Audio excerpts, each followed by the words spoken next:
दुनिया के कई देशों के लिए भारत को उनका मुख्य विकल्प बना देती है। आज दुनिया भारत को ऐसे देश की तरह देख रही है जो चीन और रूस की तरह आक्रामक नहीं है और जहां लोकतंत्र और खुला चौंकाने वाली है। बताया जा रहा है कि रूस के कुछ ऑयल सप्लायर इस बात का प्रेशर बना रहे हैं कि भारत क्रूड ऑयल का पेमेंट रुपए की बजाय युआन में करे। युआन है कि भारत ने इस तरह की मांगों को पूरी तरह से खारिज कर दिया है, यानी भारत ने साफ कर दिया है कि वो किसी भी कीमत पर रूसी सप्लायरों को right track technology wise, education wise, foreign policy wise और नेशनलिज्म वाइज। तो ये सारी चीजें जब आप इकट्ठे करते हैं तो इतना आसान नहीं होता उनको चैलेंज करना। और दूसरा, मैंने जिस तरह आपको बताया, 5th largest economy on the planet, कोई भी मुल्क उसको इतनी आसानी से चैलेंज।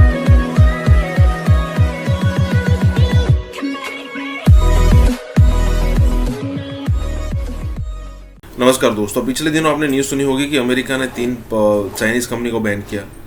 ऊपर से चाइना के लिए हर किसी कंट्री से मतलब मोर और लेस गलत न्यूज़ ही सामने आ रही है। तो कहने का मतलब यहाँ पर ये हो रहा है कि इंडिया सबसे फेवरेट डेस्टिनेशन बन रहा है पूरी दुनिया के लिए। ऊपर से डेमोक्रेसी भी है। अगर मान लीजिए कि आप यहाँ पर कुछ चीज़ें ऐसी है कि भाई डिक्टेटरशिप नहीं है, तो कहने का मतलब ये है कि चाइना के अंदर जो पहले किसी के पास ऑप्शन नहीं था, चाइना अकेला ऑप्शन था, तो चाइना ने बिलियंस ऑफ डॉलर का इन्वेस्टमेंट खुद लिया। लेकिन अब जब दुनिया को एक ऑप्शन मिल रहा है कि भाई इंडिया एक अच्छा ऑप्शन है, तो लोग चाइना को यहाँ पर साइड में रखकर इंडिया के अंदर इन्वेस्टमेंट करने की जो तेज़ी है वो बढ़ा रहे हैं। अब देखिए, पिछले दिनों एप्पल की तरफ से न्यूज़ आया कि 2025 तक सब कुछ हम शिफ्ट कर लेंगे। अभी लेटेस्ट न्यूज़ ये है कि गूगल पिक्सल जो है वो अपना मैन्युफैक्चरिंग हब है वो इंडिया के अंदर बनाएगा।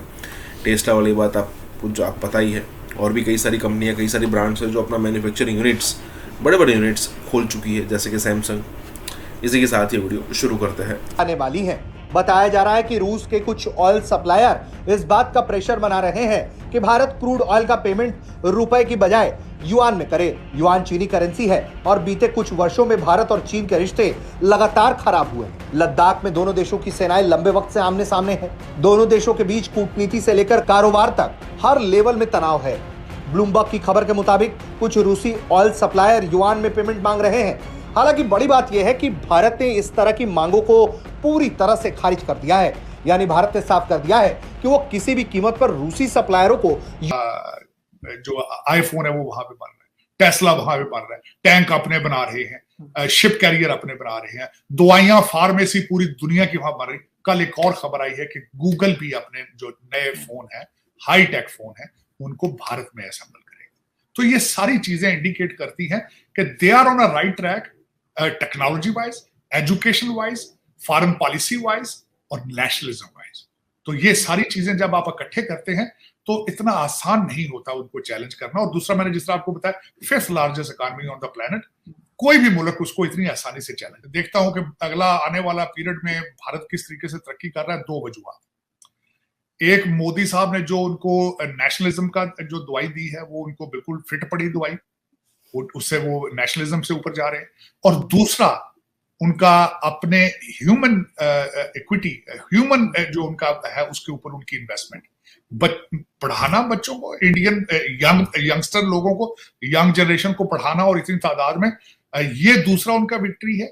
और तीसरी है कि जो मैं समझता हूं कि उनके लिए एक चैलेंज। एक और चीन की अर्थव्यवस्था में कमजोरी आ रही है, दूसरी ओर अमेरिका जैसे देश नहीं चाहते कि वो आधुनिक तकनीकें हासिल करे।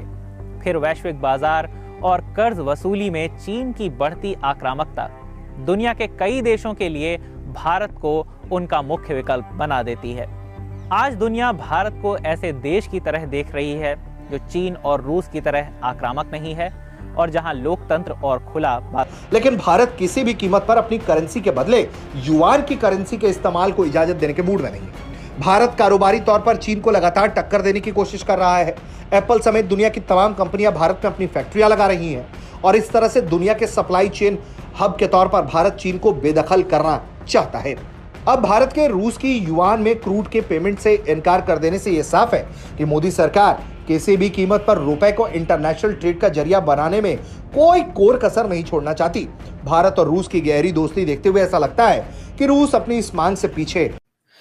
सर, थोड़ी सी बात अगर हम भारत की करें कि जिस तरह से उनकी फॉरेन पॉलिसी, इकोनॉमी और कई चीजें G20, SCO वगैरह चल रही थी मीटिंग्स, तो अभी जो कनाडा वाला इशू हुआ है, क्या उससे कोई फर्क पड़ेगा? क्या किसी किस्म का डैमेज आप समझते हैं कि भारत को झेलना पड़ेगा, या आप समझ से निकल जाएंगे वो, ऐसा कुछ? नहीं, मेरे ख्याल में वो निकल चुके हैं पहले ही। उसकी वजह ये है, आरजू, अगर मेरे देखिए 5th लार्जेस्ट इकॉनमी है, 5th लार्जेस्ट कनाडा।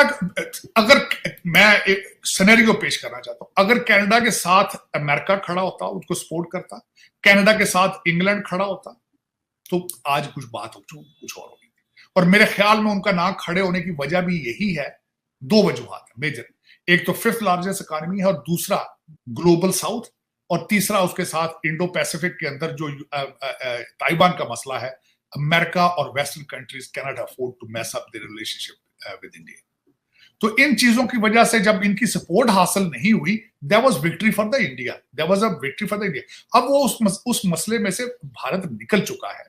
इसमें अगर जो नुकसान है वो Canada. India will be the 3rd largest economy soon.